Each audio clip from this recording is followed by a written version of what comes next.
트럼프가 김밥은 깜빡했습니다. 김치, 불고기, 고추장엔 관세가 붙었는데 정작 미국 학교 급식을 바꾼 음식, 김밥은 빠졌습니다. 그리고 그 김밥을 처음 거부했던 사람 바로 저였습니다. 이건 한 줄의 김밥이 어떻게 제 인생을 감싸 안았는지에 대한 이야기입니다. 뉴욕 교육청 급식 담당 행정관으로서 내 일상은 식단표와 영양소 계산 사이를 오가는 것이었습니다. 클레어 월튼이라는 이름으로 살아온 10여 년간 학교 급식에 관한 모든 결정은 내 손을 거쳐야 했죠. 그날도 평소와 다름없이 식단을 검토하고 있었습니다. 하지만 리스트의 한 항목에서 내 시선이 멈췄어요.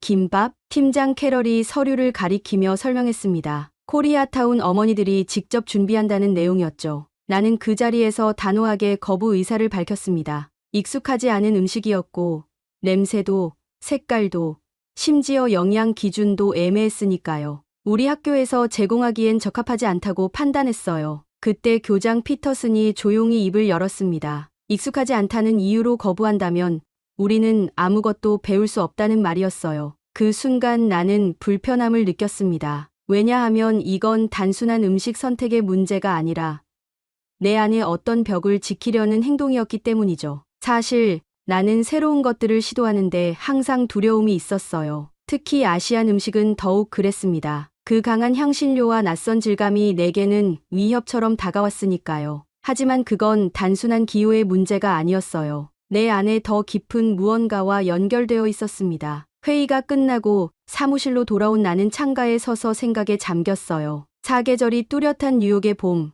창밖으로 피어나는 꽃들을 바라보며 왜 내가 그토록 완고하게 구는지 스스로에게 물었습니다. 어쩌면 내 삶의 어떤 부분들이 너무 단단하게 굳어버린 건 아닐까 하는 생각이 들었죠. 그날 밤, 텅 빈 아파트로 돌아와 냉장고를 열었을 때 그곳에는 항상 같은 음식들이 놓여 있었습니다. 모든 게 예측 가능했고 안전했어요. 하지만 어쩐지 외롭기도 했습니다. 내 삶은 마치 너무 잘 계산된 학교 급식표처럼 모든 영양소는 갖추었지만 정작 맛은 부족한 것 같았죠. 다음 날 급식 회의에서 다시 김밥 이야기가 나왔고 나는 또 한 번 반대했습니다. 하지만 이번엔 내 목소리가 흔들렸어요. 내가 정말 반대하는 건 김밥이 아니라 내 삶의 변화였기 때문이죠. 그리고 이런 완고함이 얼마나 많은 기회를 놓치게 했는지 문득 깨달았어요. 다음 날 학교 교무실에서 급식 시식회 회의가 열렸습니다. 그곳에서 처음 미나 박을 만났어요. 6학년 소녀였는데 학생 대표로 회의에 참석했죠. 미나는 자신감 넘치는 태도로 내게 다가왔습니다. 다른 아이들과 달리 눈을 똑바로 맞추며 말하는 모습이 인상적이었어요. 교무실의 긴장된 분위기 속에서 미나가 내게 제안했습니다. 김밥을 한 번만 먹어볼 수 있겠냐고요. 나는 피식 웃으며 거절했어요. 매운 음식도 못 먹고 김도 씹지 못한다고 말했죠. 하지만 미나는 포기하지 않았습니다. 그 아이는 조그마한 도시락을 내밀며 자신의 어머니가 싸주신 것이라고 설명했어요. 한국 어머니들은 늘 그렇게 아이들에게 도시락을 싸준다고 했습니다. 그 순간 미나가 한 말이 내 마음에 깊이 박혔어요. 엄마라는 단어를 사용한 것이 나를 흔들었죠. 오랜 시간 동안 내 삶에서 지워졌던 단어였으니까요. 나는 미나의 도시락을 받아들었지만 그 자리에서 먹기를 거부했습니다. 아직 준비가 되지 않았다고 핑계를 대며 회의를 서둘러 마무리했어요. 회의가 끝난 후 나는 창가에 서서 미나가 친구들과 어울리는 모습을 지켜봤습니다. 그 아이가 가방에서 작은 도시락을 꺼내 친구들과 나누어 먹는 모습이 보였어요. 웃음소리가 멀리서도 들렸죠. 그 모습에서 따뜻함과 연결감이 느껴졌습니다. 내 어린 시절에는 없었던 것들이었어요. 그날 오후 내내 내 책상 서랍에 넣어둔 미나의 도시락이 자꾸만 신경 쓰였습니다. 왜 그 작은 도시락이 내게 이토록 큰 불안감을 주는지 이해할 수 없었어요. 단지 낯선 음식일 뿐인데 마치 과거의 상처를 건드리는 것 같았죠. 퇴근 시간이 되어 사람들이 하나둘 교무실을 떠났을 때 나는 조심스럽게 서랍을 열었습니다. 미나의 도시락이 그대로 있었어요. 나는 그것을 가방에 넣고 집으로 향했습니다. 집에 도착해서도 바로 열어보지 못했어요. 대신 창가에 앉아 뉴욕의 밤거리를 바라보며 생각에 잠겼죠. 내 삶은 언제부터 이렇게 단조로워졌을까요? 언제부터 새로운 경험을 두려워하게 되었을까요? 어쩌면 이혼 후부터일지도 모릅니다. 아니면 더 오래전 어머니를 잃었을 때부터일지도 모르죠. 그 생각을 하며 나는 조용히 미나의 도시락을 바라봤습니다. 그리고 다음 날 그것을 열어볼 용기를 내기로 결심했어요. 다음 날 오후 나는 학교 식당 뒤편의 작은 휴게실로 향했습니다. 아무도 보지 않는 곳에서 미나의 도시락을 열어보고 싶었어요. 왜 그토록 비밀스럽게 행동했는지는 저도 명확히 설명하기 어렵습니다. 아마도 누군가에게 보이고 싶지 않았던 내 약한 모습 때문이었을 거예요. 창가에 자리를 잡고 조심스럽게 도시락을 열었습니다. 안에는 깔끔하게 말린 김밥 한 줄이 놓여 있었어요. 기대했던 것과 달리 강한 냄새는 나지 않았습니다. 오히려 은은한 바다 향과 참기름 냄새가 살짝 느껴졌죠. 나는 한동안 그것을 바라보기만 했어요. 처음 보는 모양이었지만 어딘가 친숙한 느낌이 들었습니다. 용기를 내어 김밥 하나를 집어반을 베어 물었어요. 그 순간 예상치 못한 일이 벌어졌습니다. 입 안에 퍼지는 맛이 아니라 마음속에서 올라오는 기억들이 나를 압도했어요. 어릴 적 어머니가 학교에 보내기 전 아침마다 싸주셨던 작은 샌드위치의 기억이 선명하게 떠올랐습니다. 어머니는 항상 빵 가장자리를 잘라내고 내가 좋아하는 딸기잼을 듬뿍 발라주셨죠. 그리고 또 다른 기억도 떠올랐어요. 남편과 이혼한 후 텅 빈 아파트로 돌아와 마주했던 차가운 부엌의 모습. 그때부터 나는 요리를 거의 하지 않게 되었습니다. 음식을 만드는 일이 너무 외롭게 느껴졌기 때문이죠. 혼자를 위해 요리한다는 건 내 삶이 얼마나 텅 비어 있는지 인정하는 것 같았어요. 갑자기 눈물이 볼을 타고 흘러내렸습니다. 나는 당황했어요. 한 입의 김밥이 어떻게 이런 감정을 불러일으킬 수 있는지 이해할 수 없었죠. 급하게 눈물을 닦으며 주변을 살폈습니다. 다행히 아무도 없었어요. 나는 남은 김밥을 조용히 먹어치웠습니다. 각 한 입마다 기억이 조금씩 더 선명해졌어요. 어머니의 손길, 그리고 내가 한때 가졌던 가정의 따뜻함. 언제부터 내 삶에서 그것들이 사라졌을까요? 아마도 너무 오래전이라 잊고 살았던 것 같습니다. 하지만 미나의 김밥 한 조각이 내 안에 묻혀있던 그 모든 것을 다시 끌어올렸어요. 도시락을 다 비우고 나서 나는 한동안 창밖을 바라보며 생각에 잠겼습니다. 학교 운동장에서 뛰어노는 아이들의 모습이 보였어요. 그 중에 미나도 있었죠. 친구들과 웃으며 이야기하는 모습이 어딘가 내 어린 시절과 닮아 있었습니다. 그때의 나는 지금보다 훨씬 더 열린 마음을 가지고 있었어요. 언제부터 이렇게 경직되고 다친 사람이 되었을까요? 그날 저녁 집으로 돌아가는 길에 나는 오랜만에 식료품점에 들렀습니다. 특별히 사고 싶은 것이 있었던 건 아니었어요. 다만 미나의 김밥이 내 안에 불러일으킨 그 감정을 좀 더 탐색하고 싶었죠. 가게 안을 천천히 걸으며 평소에는 지나쳤던 아시안 식품 코너의 발걸음을 멈췄습니다. 김, 밥, 참기름 모두 낯설었지만 이제는 약간의 호기심이 생겼어요. 다음 날 아침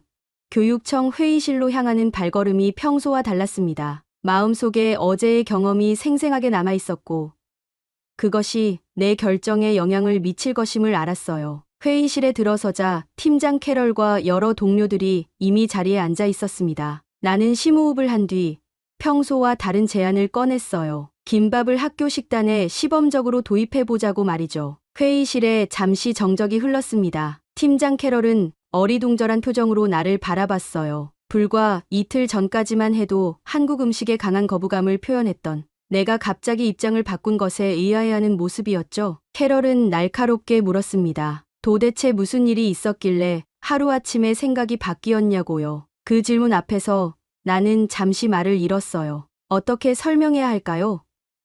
김밥 한 조각이 내 안에 잠들어 있던 기억을 깨웠다고? 그건 단순한 음식이 아니라 어떤 아이의 집이자 나의 기억이었다고?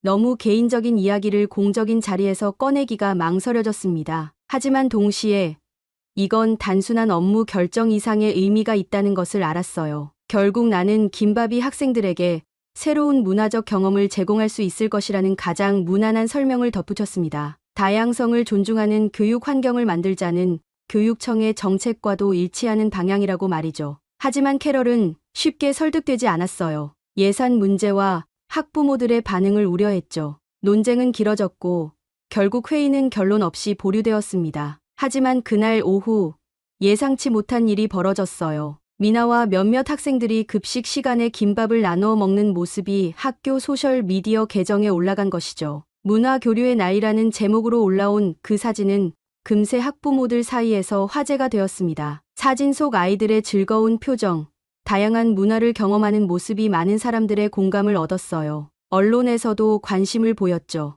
뉴욕 런치 코리안 김밥 열풍이라는 제목의 기사가 실렸고 우리 학교의 시도가 다문화 교육에 좋은 사례로 언급되었습니다. 예상치 못한 관심에 교육청은 황급히 대응해야 했어요. 캐럴은 여전히 반대 입장이었지만 이미 대중의 관심이 모인 상황에서 강하게 반대하기 어려웠죠. 결국 한 달간의 시범 운영을 허가하는 것으로 타협점을 찾았습니다. 그날 저녁 집으로 돌아가는 길에 나는 미묘한 감정에 휩싸였어요. 한편으로는 내 제안이 실현될 가능성이 높아져 기뻤지만 다른 한편으로는 두려웠습니다. 이런 변화가 내 삶에 어떤 영향을 미칠지 알 수 없었기 때문이죠. 오랫동안 나는 변화를 두려워하며 안전한 틀 안에서만 살아왔어요. 그런데 이제 스스로 그 틀을 깨려 하고 있었죠. 집에 도착한 나는 오랜만에 부엌 서랍을 열어보았습니다. 거기엔 몇 년 전 이혼 후 정리하지 않은 채 그대로 둔 요리책들이 있었어요. 표지에 쌓인 먼지를 닦으며 내가 얼마나 오랫동안 요리하는 즐거움을 잊고 살았는지 깨달았습니다. 마치 미나의 김밥처럼 이 요리책들도 내 잊혀진 기억의 일부였어요. 며칠 후 미나로부터 뜻밖의 초대를 받았습니다. 학교에서 김밥 시범 프로그램을 준비하는데 도움을 주겠다며 주말에 그의 집을 방문해 어머니에게 김밥 만드는 법을 배워보지 않겠냐는 제안이었어요. 처음엔 망설였습니다. 다른 사람의 가정에 초대받는 일이 너무 오랜만이었기 때문이죠. 특히 학생의 집을 방문한다는 것은 내게 낯선 경험이었어요. 하지만 호기심과 새로운 것을 시도해보고자 하는 마음이 두려움을 이겨냈습니다. 토요일 오전 나는 미나가 알려준 주소를 찾아 코리아타운으로 향했어요. 그동안 뉴욕에 살면서도 이 지역을 방문한 적은 거의 없었습니다. 길을 걸으며 한글 간판들과 낯선 음식 냄새를 맡는 것만으로도 마치 다른 나라에 온 것 같은 기분이 들었어요. 미나의 집은 작지만 아담한 아파트였습니다. 초인종을 누르자 미나가 환한 미소로 문을 열어주었어요. 집 안으로 들어서니 처음 맡아보는 향신료와 음식 냄새가 코끝을 스쳤습니다. 미나의 어머니는 부엌에서 분주히 움직이고 있었어요. 나를 보자 따뜻한 미소로 맞아주셨죠. 그녀의 이름은 소연이었습니다. 소연 씨는 영어를 완벽하게 구사하지는 못했지만 그 따뜻한 미소와 환대하는 태도만으로도 충분히 소통이 되는 느낌이었어요. 부엌 테이블에는 이미 김밥을 만들기 위한 재료들이 정갈하게 준비되어 있었습니다. 밥, 김, 다양한 채소들과 계란, 그리고 고기까지. 소연 씨는 먼저 김밥 만드는 과정을 천천히 보여주셨어요. 밥에 참기름과 소금을 넣고 버무리는 것부터 시작해서 김 위에 밥을 펴고 재료를 올리고 말아서 칼로 자르는 과정까지. 그 모습은 마치 오랜 시간 숙련된 춤을 추는 것처럼 자연스러웠습니다. 내 차례가 되었을 때 나는 어색하게 김 위에 밥을 펴보려 했어요. 하지만 생각처럼 쉽지 않았습니다. 밥이 너무 끈적거려 손에 달라붙었고 김은 자꾸 찢어졌어요. 소연 씨는 웃으며 내 손을 잡아 도와주셨습니다. 그리고 이런 말씀을 하셨어요. 김밥은 아이를 생각해야 쌀 수 있다고. 잘 안 싸지면 그건 마음이 흔들렸다는 뜻이라고요. 그 말에 갑자기 가슴이 울컥했습니다. 나도 모르게 입을 열어 내 이야기를 하기 시작했어요. 아이를 키우다 떠나보낸 일. 그 이후로 아무것도 싸지 않았던 일들. 나 자신도 놀랐습니다. 낯선 사람에게 그런 깊은 이야기를 한 것이 처음이었으니까요. 소연 씨는 묵묵히 듣다가 내 손을 꼭 잡아주셨어요. 그리고 조용히 말씀하셨습니다. 그럼 오늘은 다시 싸보는 날이라고. 그 말에 눈물이 차올랐지만 이상하게도 마음은 편안해졌어요. 우리는 함께 김밥을 말았습니다. 처음엔 서툴렀지만 점점 손에 익어갔어요. 완성된 김밥을 바라보며 묘한 성취감이 느껴졌습니다. 그날 미나의 집을 나서면서 내 마음에는 오랜만에 따뜻함이 자리 잡았어요. 단순히 새로운 요리법을 배운 것이 아니라 잊고 있던 무언가를 다시 찾은 느낌이었습니다. 집으로 돌아오는 길, 손에는 소연 씨가 싸준 김밥 도시락이 들려 있었어요. 그것은 단순한 음식이 아니라 누군가의 마음과 정성이었죠. 김밥이 학교 급식에 정식으로 도입된 첫날은 특별했습니다. 미나의 어머니를 포함한 코리아타운의 여러 어머니들이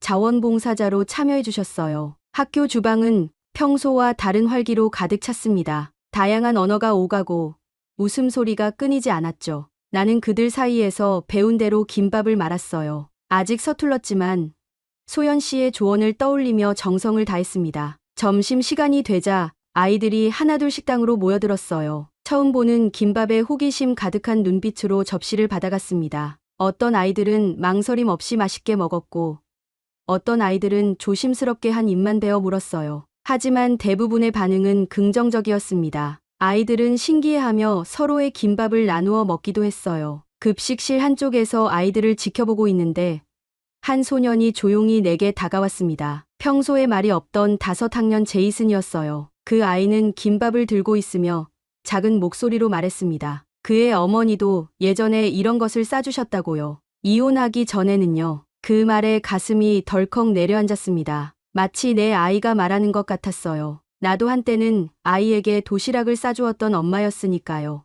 이혼 후 아이의 양육권은 전 남편에게 넘어갔고 나는 점점 아이의 삶에서 멀어졌습니다. 처음에는 주말마다 만났지만 전 남편이 다른 도시로 이사하면서 그마저도 어려워졌어요. 결국 나는 스스로를 일에 파묻히게 했고 그 과정에서 많은 것을 닫아버렸습니다. 제이슨의 말에 무슨 대답을 해야 할지 알 수 없었어요. 그저 그 아이의 어깨를 가볍게 토닥이며 미소 지었을 뿐입니다. 하지만 내 마음속에선 오랫동안 억눌러왔던 감정들이 파도처럼 밀려왔어요. 급식실을 빠져나와 화장실로 향했습니다. 거울 속에 비친 내 모습은 눈물로 일그러져 있었어요. 그날 저녁 집으로 돌아와 오랜만에 전 남편에게 전화를 걸었습니다. 우리 아이 이야기를 듣고 싶었어요. 통화는 짧고 어색했지만 아이가 잘 지내고 있다는 소식에 안도했습니다. 16살이 된 우리 아이는 이제 고등학생이 되었더군요. 전화를 끊고 나서 내 방 서랍에서 오래된 사진첩을 꺼냈습니다. 아이가 어렸을 때 찍은 사진들이었어요. 사진 속에서 우리는 행복해 보였습니다. 내가 도시락을 싸주던 그 시절의 모습이었죠. 다음 날 학교로 돌아갔을 때 김밥 급식의 반응은 예상보다 훨씬 뜨거웠어요. 많은 학부모들이 긍정적인 피드백을 보내왔고 아이들은 또 먹고 싶다며 조르기도 했습니다. 그러나 내게 더 중요했던 건 급식실에서 보게 된 작은 변화들이었어요. 평소에는 따로 앉던 아이들이 함께 모여 식사하는 모습, 서로 다른 문화 배경을 가진 학생들이 음식을 나누며 웃는 모습, 김밥은 단순한 음식 이상의 의미를 갖게 되었습니다. 교장 피터스는 나를 불러 시범 프로그램의 성공을 축하해 주었어요. 앞으로 더 다양한 문화적 요소를 학교 생활에 도입하자는 제안도 해주셨죠. 나는 감사하게 그 제안을 받아들였습니다. 이제 내게는 단순한 급식 담당 이상의 목표가 생겼으니까요. 음식을 통해 아이들에게 다양성과 포용의 가치를 가르치는 것, 그리고 어쩌면 내 자신에게도 그런 가치를 일깨우는 것이었습니다. 김밥 급식이 시작된 지 2달이 지난 어느 저녁, 집에서 뉴스를 보고 있을 때였습니다. TV에서는 트럼프 전 대통령의 관세 복귀안에 관한 소식이 나오고 있었어요. 다양한 수입품에 관세를 부과하는 정책이었지만 흥미로운 예외 항목이 있었습니다. 바로 김과 같은 한국 식재료들이었죠. 그 이유로 미국 내 학교 급식 문화의 필수 요소로 자리 잡았기 때문이라는 설명이 덧붙여졌어요. 그 뉴스를 보는 순간 가슴 속에서 묘한 자부심이 피어올랐습니다. 우리의 작은 시도가 이렇게 큰 변화의 일부가 되다니 믿기 어려웠어요. 뉴스가 끝나고 나는 부엌으로 향했습니다. 소연 씨에게 배운 대로 김밥을 말아볼 생각이었어요. 최근에는 종종 저녁 시간에 혼자 김밥을 만들곤 했습니다. 처음에는 서툴렀지만 이제는 꽤 능숙해진 편이었죠. 냉장고에서 준비해둔 재료들을 꺼내며 이전과는 다른 감정이 느껴졌습니다. 예전에는 혼자 먹는 것이 외롭게 느껴졌지만 이제 김밥을 만드는 시간은 내 자신과 조용히 대화하는 시간이 되었어요. 밥을 버무리고 김 위에 재료를 올리는 동안 오늘 하루를 돌아보고 내일을 계획했습니다. 재료를 손에 쥐며 문득 생각이 들었어요. 이 김밥은 더 이상 그저 낯선 음식이 아니었습니다. 이것은 미나의 김밥이자 소연 씨의 김밥이자 또한 내 아이를 위한 김밥이기도 했어요. 비록 지금 내 아이는 곁에 없지만 이 김밥에는 내가 전하고 싶은 마음이 담겨 있었습니다. 완성된 김밥을 바라보며 깨달았어요. 내가 변하고 있다는 것을요. 이혼 후 닫아버렸던 마음이 조금씩 열리고 있었습니다. 아이와 멀어진 후 포기했던 엄마로서의 정체성도 다시 찾아가고 있었어요. 비록 지금은 내 아이에게 김밥을 싸줄 수 없지만 학교의 다른 아이들을 통해 그 마음을 전할 수 있었습니다.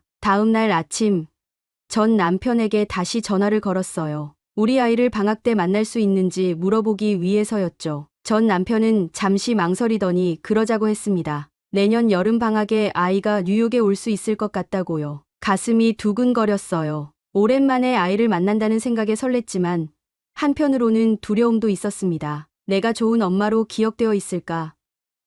아이를 위해 무엇을 준비해야 할까? 그날 학교에서 김밥 급식 프로그램이 뉴욕 시내 다른 학교들로 확대된다는 소식을 들었습니다. 교육청에서는 문화 다양성을 증진하는 모범 사례로 우리 학교를 소개하고 관련 예산도 추가 배정했다고 해요. 팀장 캐럴마저도 이제는 적극적인 지지자가 되어 있었습니다. 저녁에 집으로 돌아오는 길, 코리아타운을 지나가기로 결심했어요. 이제 그곳은 더 이상 낯설지 않은 공간이 되었습니다. 식료품점에 들러 김밥 재료를 살 때면 종종 소연 씨나 다른 한국 어머니들을 만나곤 했어요. 그들은 언제나 따뜻하게 맞아주었고 새로운 레시피나 요리 팁을 알려주기도 했습니다. 집에 돌아와 창가에 앉아 도시의 불빛을 바라보며 생각했어요. 불과 몇 달 전만 해도 나는 변화를 두려워하는 사람이었습니다. 익숙한 것에만 안주하며 새로운 경험을 거부했어요. 하지만 이제 알게 되었습니다. 진정한 성장은 낯선 것을 받아들일 때 시작된다는 것을요. 김밥 한 조각이 내 인생을 이렇게 바꿔놓을 줄은 몰랐습니다. 이제 매주 수요일은 특별한 날이 되었습니다. 새벽 5시. 아직 어둠이 채 가시지 않은 시간에 나는 학교 부엌으로 향합니다. 그곳에서 미나와 함께 김밥을 말아요. 미나는 한국어로 노래를 흥얼거리며 능숙하게 김을 펼치고 나는 그 옆에서 밥을 고르게 펴는 일을 맡았습니다. 처음엔 서툴렀던 손놀림도 이제는 제법 익숙해졌어요. 심지어 미나는 내가 한국 사람 같다고 농담을 하기도 합니다. 그럴 때면 나는 웃으며 대답하곤 해요. 이제 조금은 알 것 같다고. 김밥이 단순한 음식이 아니라 엄마의 마음을 둥글게 말아 넣은 것이라는 거요. 그 말을 하면서도 내 안에서는 묘한 감정이 일어납니다. 예전에 내가 얼마나 많은 편견을 가지고 있었는지 깨닫게 되니까요. 낯선 것을 두려워하고 새로운 경험을 거부했던 나 자신이 부끄럽게 느껴질 때도 있습니다. 미나는 내게 한국어 단어들도 가르쳐 주었어요. 고맙습니다. 맛있어요. 그리고 무엇보다 정진이라는 단어를 배웠습니다. 미나의 설명에 따르면 정은 번역하기 어려운 개념이라고 해요. 사람과 사람 사이의 따뜻한 연결, 함께 나누는 마음, 그리고 서로를 향한 배려와 사랑이 모두 담긴 단어라고요. 나는 그 단어가 김밥에 딱 맞는 표현이라고 생각했습니다. 학교에서의 김밥 프로그램은 이제 단순한 급식을 넘어 문화 교류의 장이 되었어요. 한 달에 한 번 다른 나라 음식을 소개하는 날을 마련했습니다. 멕시코 타코, 이탈리아 파스타, 인도 커리 등 다양한 음식들이 아이들의 식탁에 올라왔어요. 하지만 여전히 가장 인기 있는 것은 김밥이었습니다. 아이들은 자신만의 김밥 조합을 만들어내기도 했어요. 피넛버터를 넣은 김밥, 치즈가 듬뿍 들어간 김밥 등 상상력이 넘치는 변형들이 탄생했죠. 어느 날 소연 씨가 학교를 방문했을 때 내게 작은 선물을 건네주셨습니다. 그것은 예쁜 도시락통이었어요. 우리 아이를 만날 때 사용하라며 주신 것이었습니다. 그 순간 눈물이 차올랐지만 이번엔 슬픔이 아닌 감사함의 눈물이었어요. 나는 그 도시락통을 소중히 간직했습니다. 내년 여름 아이를 만날 그날을 기다리며요. 시간이 흐르면서 나는 점점 더 많은 부분에서 변화를 느꼈어요. 예전에는 일에만 몰두했지만 이제는 삶의 다른 측면들에도 관심을 갖게 되었습니다. 주말에는 코리아타운의 요리 교실에 참여하기도 하고 가끔은 미나의 가족과 함께 시간을 보내기도 했어요. 그들은 내게 또 다른 형태의 가족이 되어 주었습니다. 전 남편과의 관계도 조금씩 나아졌어요. 우리 아이에 관한 이야기를 나누면서 과거의 아픔보다는 현재와 미래에 집중하게 되었습니다. 아이가 뉴욕에 오게 되면 함께 김밥을 만들어 보자는 계획도 세웠어요. 아이에게 내가 배운 것들을 나누고 싶었습니다. 가끔 학교 창가에 서서 운동장에서 뛰노는 아이들을 바라볼 때면 내 인생이 얼마나 달라졌는지 새삼 깨닫게 됩니다. 한 조각의 김밥이 내게 가져다 준 변화는 상상할 수 없을 만큼 컸어요. 그것은 단순한 음식이 아니라 잃어버렸던 나 자신의 일부를 되찾는 여정이었습니다. 이제 나는 매일 아침 출근하기 전에 작은 도시락을 싸갑니다. 때로는 샌드위치를, 때로는 샐러드를, 그리고 매주 수요일에는 김밥을요. 그리고 그 도시락을 싸는 동안 나는 조금씩 내가 잃었던 가족을, 사랑을, 그리고 나 자신을 되찾고 있다고 느낍니다. 나는 한국 음식을 싫어했습니다. 그리고 나는 가족도 사랑도 잃어가고 있었죠. 하지만 김밥은 내게 모든 걸 돌려주었습니다. 기억을, 사랑을, 그리고 나 자신을요. 이제 나는 알아요. 진정한 성장은 우리가 두려워하는 것을 마주할 때 시작된다는 것을요. 그리고 때로는 가장 낯선 곳에서 가장 친숙한 것을 발견할 수 있다는 것도요. 끝까지 시청해 주셔서 감사해요. 구독과 좋아요를 눌러주시면 더 좋은 사연을 빨리 들으실 수 있어요. 지금까지 감동힐링이었습니다. 감사합니다.